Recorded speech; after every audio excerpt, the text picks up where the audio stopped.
في الفيديو ده أعلمك ازاي تحول صورة عادية زي كده للفيديو ده،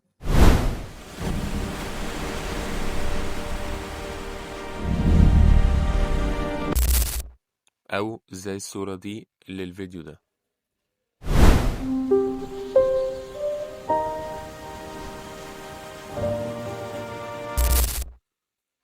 كل اللي عليك تعمله ان انت هتروح على شات جي بي تي وهتبدأ ان انت ترفع له الصورة اللي انت حابب ان انت تحركها.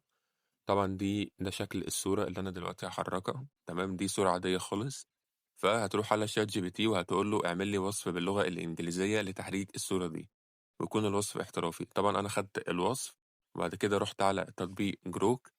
قبل ما تروح على تطبيق جروك ونشتغل عليه هندخل عليه الأول وهنروح على الشرطتين اللي هي موجودة فوق. بعد كده من علامة الترس هنضغط عليها وهننزل تحت. هتلاقي أول اختيار عندك اللي هو إنشاء الفيديوهات التلقائية للصور المحملة.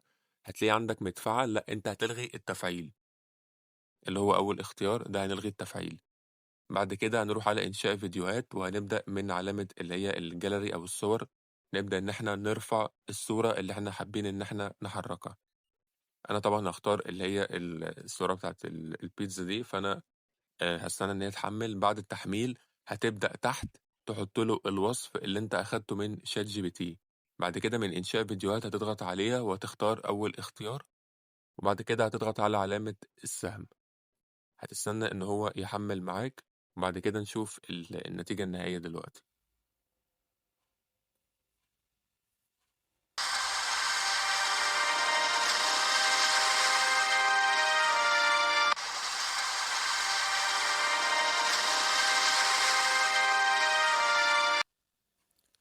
زي ما انت شايف هو عامل لك الفيديو مش مجرد تحريك وبس، لا ده فيه صوت كمان. جربت هنا ان انا اعمل صورة تانية فرفعت له الصورة دي وقلت له برضو اعمل لي اوريك بس شكل الصورة ده كده شكل الصورة. تمام، وقلت لشات جي بي تي اعمل لي وصف باللغة الانجليزية لتحريك الصورة دي.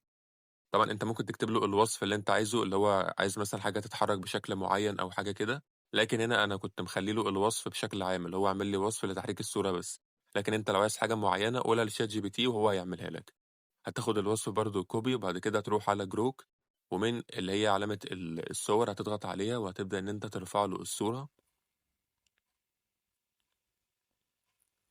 أنا هي اخترت اللي هي الصورة اللي احنا كنا لسه بنتكلم عليها.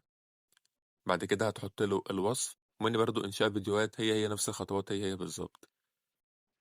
وهنستنى إن احنا الصورة تحمل معانا.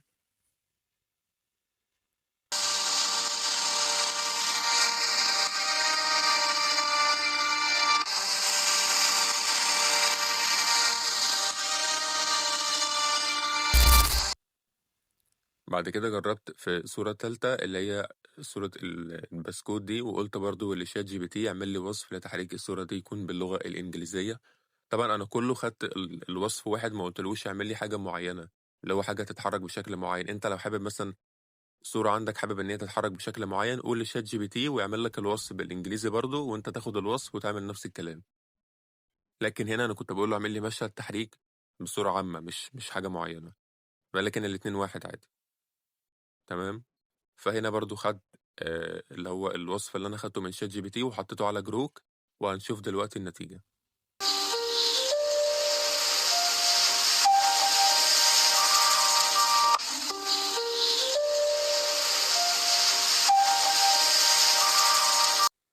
لو انت حابب ان انت مش عاجبك الفيديو هتضغط على علامة القلم وبعد كده علامة السهم اللي طالع لفوق.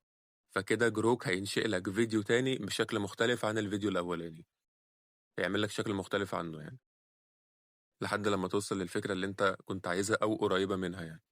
تعال نشوف النتيجة التانية.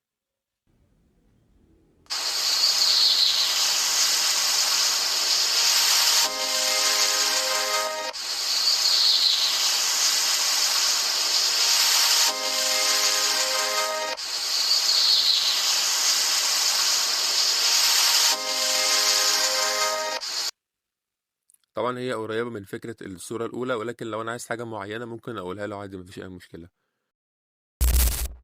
جيت هنا أجرب في آخر صورة اللي هي صورة البرفان اللي هو البلو دي شانيل، فأنا كنت عايز إن أنا برضو أجرب كده أشوف هل هتنفع ولا لأ في مشهد التحريك ده.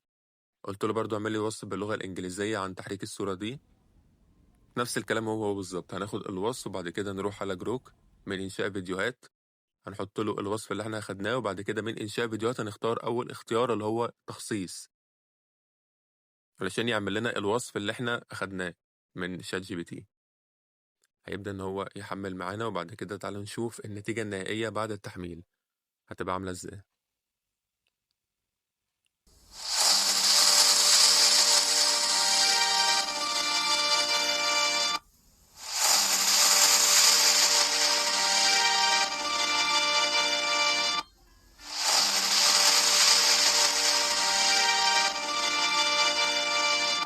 هنا الفيديو ما كانش عاجبني قوي، فدخلت على علامة القلم وبعد كده من علامة السهم ضغطت عليها تاني بحيث ان هو يعمل لي فيديو بشكل مختلف، لان الفيديو اللي كان عامله في الاول كان حلو ولكن مش ما كانش زي ما انا كنت متخيل يعني، فهو هنا هيعمل لي فيديو تاني.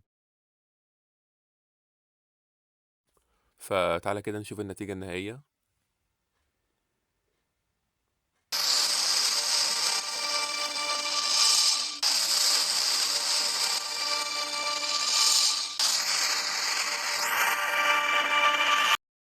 وبس كده، دي كانت فكرة فيديو النهاردة. لو عجبك الفيديو ما تنساش انك انت تعمل لايك للفيديو وتشترك في القناة، ولو عندك اي سؤال سيبولي في الكومنتات وهرد عليك. سلام.